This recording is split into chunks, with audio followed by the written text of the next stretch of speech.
குறைந்த விலை, நிறைந்த தரம். தங்கள் தேவைகள் அனைத்தும் ஒரே இடத்தில். ஜெயச்சந்திரன் டெக்ஸ்டைல்ஸ். அப்போ இதை அரசியலாக தொழிலாக வச்சுக்கிட்டு அதுக்கான ஒரு கூட்டத்தை உருவாக்கி கரை வெட்டி கட்டிக்கிட்டு எல்லா சூழ்ச்சிகளையும் பண்ணி எப்படி இந்த வாக்குகளை மக்கள்கிட்டேருந்து வாங்கிறது, அதன் மூலமாக அதிகாரத்தை பிடிக்கிறது, அதை வச்சுக்கிட்டு கொள்ளடிக்கிறது. கொள்ளன்னா மக்களுடைய வளம் மட்டும் இல்லை, இயற்கையும் சிதைக்கிறது. இப்படி தொடர்ந்து சுவை கண்டிருக்கிற கூட்டத்தை யார் அடித்து விரட்டுறது? அந்த வாக்குரிமை மக்கள் ஒரு நல்ல ஆட்சி வரணும்னு ஒரு அற வழியில் ஒரு பாதையில் போய் தேர்ந்தெடுக்கணும்ல, அந்த பாதை முழுக்க அடைக்கப்பட்டிருக்கு. சந்து சந்தா ஒரு தெரு தெருவா மக்கள் ஒவ்வொருத்தராக நான் போய் கேட்டுக்கிட்டே இருக்கேன். நான் நினச்சேன் இந்த மக்கள்கிட்ட நேரடியாக போய் கேட்டால் ஓட்டு கிடச்சிரும், அவங்களுக்கு நம்ம புரிஞ்சிடும்னு நினச்சேன். அது இல்லை. அப்போ நான் அதிகாரிகளை சந்திச்சு கேட்குறேன், சார் நாங்கள் என்ன சார் செய்ய முடியும்? எல்லாமே அரசியல் குறுக்கீடு சார்.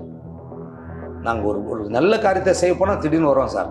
நான் கவுன்சிலர்ன்னுவான், நான் ஒன்றிய தலைவர்ன்னுவான், நான் மாவட்ட செயலாளருங்கிறான், அதையும் தாண்டி மந்திரிங்கிறாங்க, அப்புறம் எம்எல்ஏ, அப்புறம் இப்படி எல்லாரும் வந்து அழுத்தினா அப்புறம் அந்த திட்டமே கைவிடப்படுது.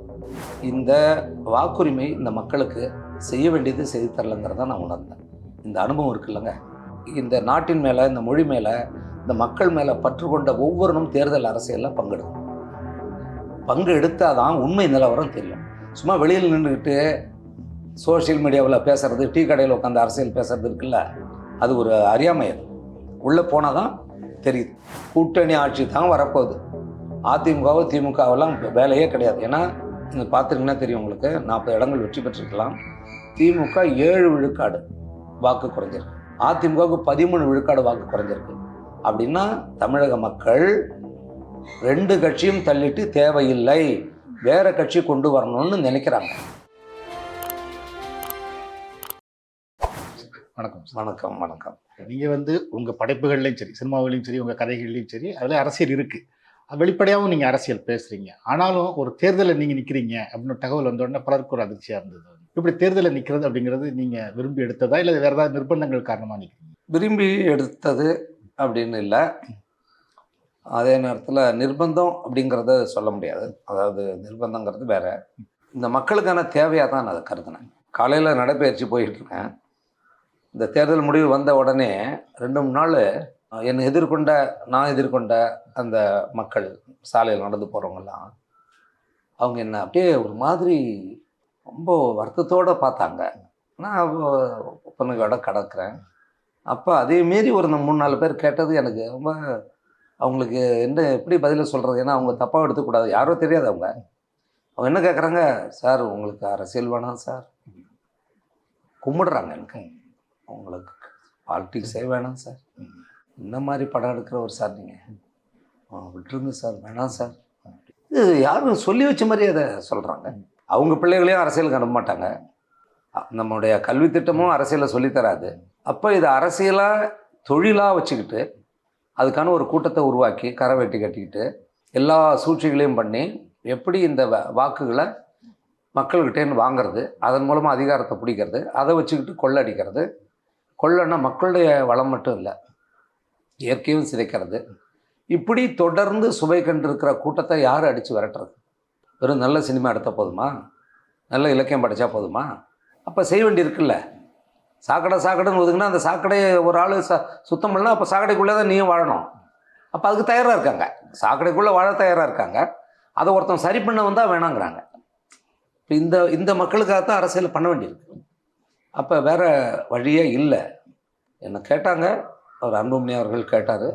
நான் லண்டனில் இருந்தப்போ இரவு 3:15 மணி. எனக்கு ஒரு மாதிரி அதிர்ச்சியாக தான் இருந்துச்சு. என்னங்க என்ன கேட்குறீங்க அப்படின்னு சொல்லிடுவாங்க. இல்லைங்க, நீங்கள் சும்மா பேசிகிட்டே இருக்காதீங்க, எழுதிக்கிட்டே இருக்காதீங்க, நல்ல படம் எடுத்தால் போதுமா, நீங்கள் என்னோட வாங்க. சரி, யார் கூட்டாலும் போயிருக்க மாட்டேன்.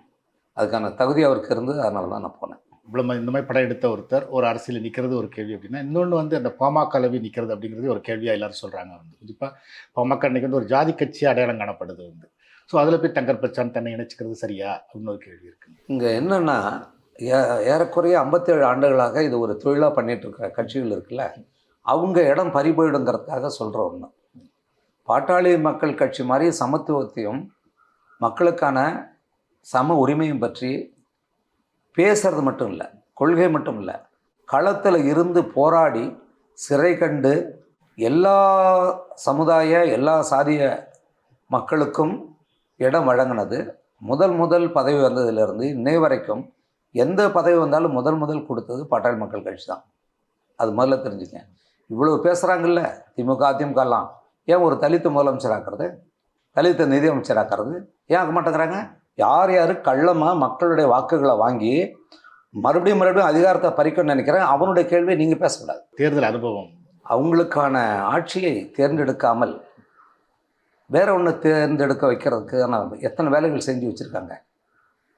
அதாவது வாக்குரிமை கொடுத்தாச்சு, அந்த வாக்குரிமை மக்கள் ஒரு நல்ல ஆட்சி வரணும்னு ஒரு அற வழியில் ஒரு பாதையில் போய் தேர்ந்தெடுக்கணும்ல, அந்த பாதை முழுக்க அடைக்கப்பட்டிருக்கு. அதுதான் எனக்கு அதிர்ச்சியாக இருந்தது. நான் போய் வாக்கு கேட்க போகிறேன்னா, நான் காலையில் எழுந்தேன் 4:30 மணிக்கு எழுந்திருப்பேன். எழுந்துட்டு 5:30க்கெல்லாம் நான் வெளியே வந்துடுவேன். ஒரு 2 மணி நேரம் பயணம் பண்ணி தான் அந்த இடத்துக்கு நான் கிடக்கணும்.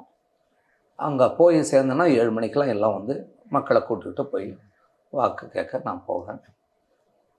சந்து சந்தா ஒரு தெருவா மக்கள் ஒவ்வொருத்தராக நான் போய் கேட்டுக்கிட்டே இருக்கேன். நான் நினச்சேன் இந்த மக்கள்கிட்ட நேரடியாக போய் கேட்டால் ஓட்டு கிடச்சிரும், அவங்களுக்கு நம்ம புரிஞ்சிடும்னு நினச்சேன். அது இல்லை. மற்ற கட்சிகளும் என்ன தெரியும் பண்ணி வச்சுருக்காங்க. ஒரு ஊரில் ஒரு 20 தெரு இருந்தால் அந்த 20 தெருவில் எத்தனை வீடுகள் இருக்கு, ஒவ்வொரு வீட்டுகள்லையும் எவ்வளோ பேர் இருக்காங்க, அதில் எந்த 6 பேர் 6 வாக்குகள் இருந்தால் அதில் எத்தனை ஓட்டு நமக்கு, எத்தனை ஓட்டை காசு கொடுத்து விலைக்கு வாங்கிடலாம், இவ்வளவும் தெரிஞ்சு வச்சுருக்காங்கல்ல. இதுக்காக உளவாளிகள் போட்டு வேலை பார்த்துட்டு இருக்காங்க. இது அவங்களுடைய தொழில். அவங்களுடைய தொழிலே என்னென்னா, தேர்தலில் விவசாயம் பண்ணுற மாதிரி அறுவடை பண்ணிட்ட மாதிரி மறுபடியும் நிலத்தை பண்படுத்தி அப்புறம் விதைச்சி களை எடுத்து எல்லாம் போட்டு பண்ணுறாங்க இல்லையா. இதே வேலையை அவங்க செஞ்சுட்டே இருக்காங்க. பாட்டாளி மக்கள் கட்சி என்ன செய்யுதுன்னா, அது போராட்ட வேலை தான் செய்யுது. தமிழ்நாட்டில் எத்தனை போராட்டங்கள், மக்களுக்கான எத்தனை சிக்கல்கள் எது வந்தாலும் இறங்கி முதல்ல போராடுறது யார் சொல்லுங்கள்? நீங்கள் சொல்லுங்கள். நீங்கள் ஒரு ஊடகவியலாளர் தானே. முதல் அறிக்கை அறிக்கை இருக்கணும், செயல்பாடு. எத்தனை வழக்குகள் தொடர்ந்து எதுலையாவது திமுக போராடி இருக்காங்க? எங்கேயாவது அதிமுக போராடுதா, எங்கேயாவது காங்கிரஸ் போராடுதா? இதுக்கெல்லாம் தான் ஓட்ட போடுறீங்க. பிரச்சனை மக்கள்கிட்ட இருக்குது, ஊடகங்கள்கிட்ட இருக்குது. இந்த அனுபவத்தை நான் புரிஞ்சுக்கிட்டேன். அப்போ உண்மை நிலவரம் வேறையாக இருக்குது. மக்கள் வாக்களிக்க வந்தாலும் வாக்களிக்க விடாமல் என்னென்ன வேலைகள் நடந்துகிட்டு இருக்கு. தொடர்ந்து காலங்காலமாக இந்த சின்னத்தை மனசில் பதிய வச்சுட்டே இருக்காங்கல்ல. அது ஒரு பெருமையாக பேசிகிட்டு இருக்கிற ஒரு கூட்டம் இருக்குல்ல, அது எவ்வளோ பரிதாபமானது பாருங்கள். இல்லைங்க, எங்கள் அப்பா எங்கள் தாத்தா எல்லாம் நாங்களாம் திமுக தாங்க போடுவோம், நாங்களாம் அதிமுக கூட்டங்க. அதை ஒரு அவமானமாகவும் அது அறிவில்லாத ஒரு விஷயங்கிறத கடைசி வரைக்கும் மக்கள் அதை புரிஞ்சிக்கவே இல்லை. காலத்தினுடைய தேவைக்காக அந்தந்த நேரத்துக்கு அரசியல் நிலைமையை நம்ம மாற்றி கொண்டு வரணும் அப்படிங்கிறத இல்லை. இளைய தலைமுறை தான் அதை புரிஞ்சு வச்சுருக்காங்க. இளைய தலைமுறை அதில் சரியாக இருக்குது. நீங்கள் பார்த்தீங்கன்னா இந்த கட்சிகளுக்கெல்லாம் இளைய தலைமுறையோட ஓட்டே இருக்காது. அதெல்லாம் அந்த கட்சிகளுக்கான ஓட்டுகள். இதை நான் பார்க்குறேன், பார்த்துக்கிட்டே வரேன். மக்கள் எவ்வளவோ தேவைகள் இருக்காங்க, அவங்களுக்கோட மருத்துவம் இல்லை. பார்க்குறேன், உடம்பு சரியில்லாமல் போயிட்டா அவங்க எங்கே போவாங்க? அந்த மருத்துவமனை போய் பாருங்கள். நீங்கள் கிராமப்புற சுகாதார நிலையம் அத்தனை முடி வச்சுருக்கு.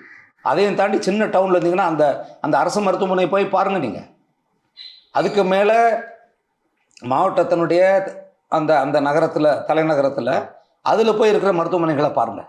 அவ்வளோ கொடுமை. மருத்துவம் இல்லை. அரசு பள்ளிகளில் இன்னும் இருக்குது. எத்தனை அரசு பள்ளிகளில் கழிப்பிட வசதி இருக்குது, நீர் வசதி இருக்குது.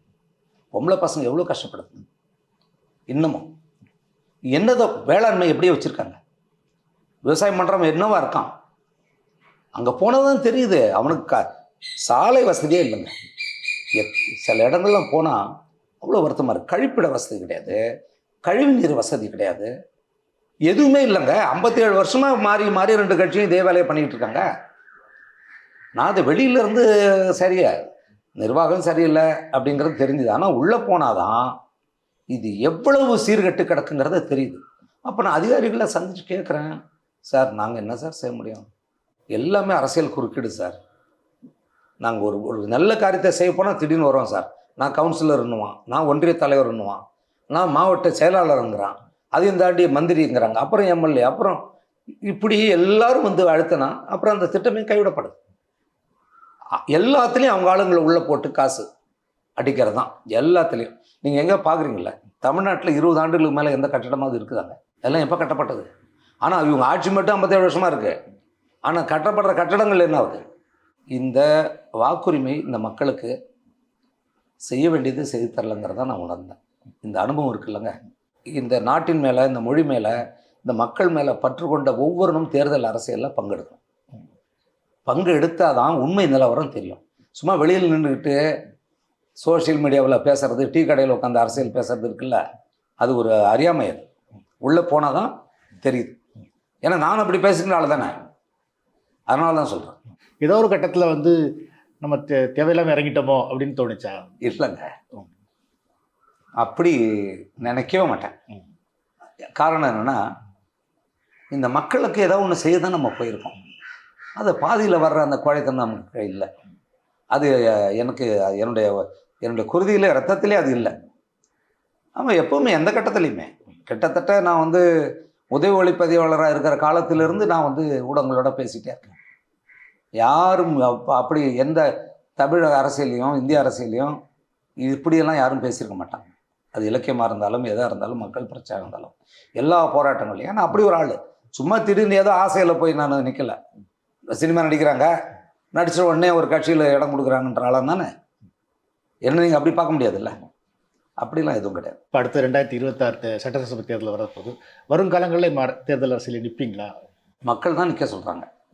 நான் வந்து கொஞ்சம் கட்சி பணியை பார்க்கலாம், அதை ஒழுங்கு பண்ணி கட்சியை வந்து அதிகாரத்தில் கொண்டு வரதுக்கான வேலை செய்யலான்னு இருக்கேன். தலைமை என்ன சொல்லுதோ அதுதான் நம்ம செய்ய முடியும். ஏன்னா இப்போதைக்கு நான், ஆனால் என்னை வந்து அந்த தேர்தலில் நிற்க சொல்லும்போது அவர் அன்புமணி ராமதாஸ் ஐயா கூட பேசினார் கடலூரில். நீங்கள் பார்த்தீங்கன்னா தெரியும். அவர் வந்து என்னை பற்றி சொல்கிறார். இவர் என்னுடைய அண்ணன். அவர் சொல்கிறத நான் கேட்டுப்பேன், நான் சொல்கிறத அவர் கேட்பார். அதையெல்லாம் தாண்டி என்னென்னா அவருக்கு எந்த கட்டுப்பாடும் கிடையாது. என்கிட்ட அது முதல்ல சொல்லிட்டார், உங்களுக்கு எந்த கட்டுப்பாடும் கிடையாது. அந்த பொது வெளியில் சொல்கிறார். நீங்கள் அப்படி இருக்கிறதான் கட்சிக்கு பெருமை, நீங்கள் தனித்துவமாக இருக்கிறதான். இதை அதிமுக சொல்லுமா திமுக சொல்லுமா? எந்த கட்சியில் நம்ம போய் சேர்றது? எல்லாம் மூடிக்கிட்டு நிற்க வேண்டியதுதான். நான் பார்ப்போம், அந்த நேரம் நெருங்கி வரட்டும். ஏன்னா இன்னும் 2 ஆண்டுகள் இருக்குல்ல, அந்த நேரம் முடிவு எடுக்கலாம். கட்சியை வளர்க்குறதுக்கான சில பணிகள் செய்யணும் அப்படின்னு சொன்னீங்க. ஆமாம், அந்த வகையில் என்னென்ன செய்யணும்னு நினைக்கிறீங்க? நிறைய இருக்குது. அது வந்து பொது வெளியில் பேசுறது இல்லை. பொது வெளியில் பேசுகிறதால என்ன நடந்துட போகுதுன்னு நினைக்கிறீங்க? நல்ல கட்சிகளுக்கு வந்து எப்போவுமே மெதுவாக தான். நல்ல மனிதர்களுக்கு இந்த ஊரில் யாருங்க நல்லவன் அப்படின்னு கேளுங்களேன், யார் அப்படின்னு யோசிப்பாங்க. இந்த ஊரில் எவன் கெட்டவன்னா 100 பேர் சொல்லுவான். அப்படி கெட்டது தான் மக்கள் தெரிஞ்சு வச்சுருக்காங்க. நல்லதெல்லாம் தாமதமாக வரும். அது நிறைய திட்டங்கள் இருக்குது. தேர்தல் முடிவு வரும்போது எப்படி சேர்ந்தது? எனக்கு ஒன்றும் அது இதாக இல்லை.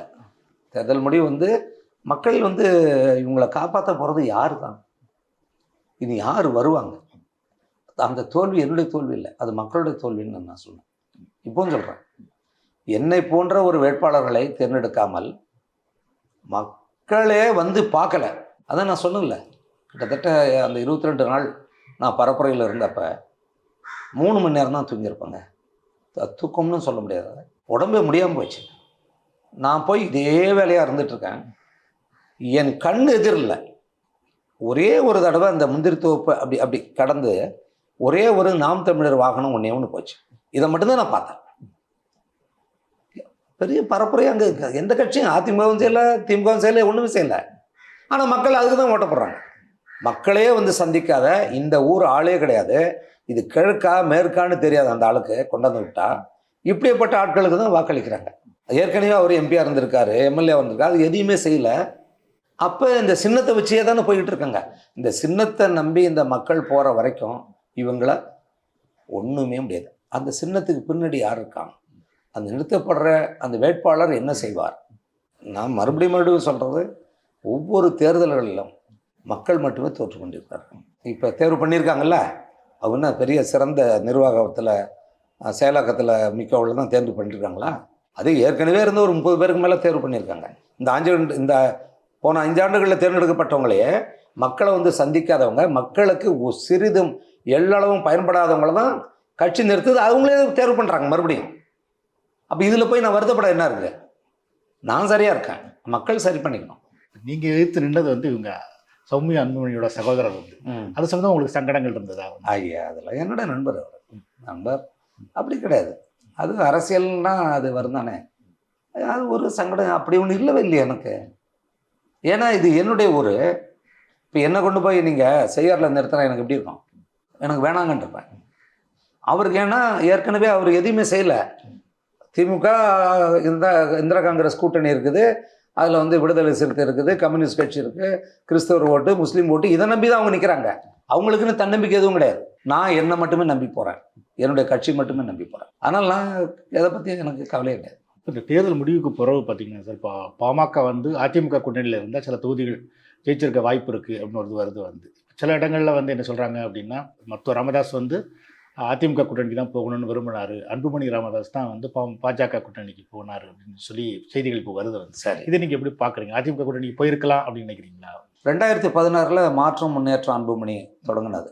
ஏன்னா கட்சி தொடங்கி 45 ஆண்டுகளாக மீண்டும் மீண்டும் 2 கட்சியிலும் 2 தோல்லையும் சுமந்துக்கிட்டு போகிறதுக்காக கட்சி தொடங்கலை. பாட்டாளி மக்கள் கட்சி வந்தால் தான் இலவச மருத்துவம் தர முடியும், இலவச கல்வி தர முடியும், வேளாண்மை சீர்படுத்த முடியும். இந்த நாட்டுக்கு தேவையான எல்லாத்தையுமே செய்யாமல் கிடக்குது, அதை எல்லாத்தையும் செய்ய முடியும். நீங்கள் திமுகவும் அதிமுகவிலையும் மாறி மாறி ஒரு 10 இடம் 5 இடம் வாங்கிட்டு போகிறதுல என்ன செய்ய முடியும்? அந்த 2016 என்ன நடந்ததுன்னா, அன்புமணி தோத்தார்.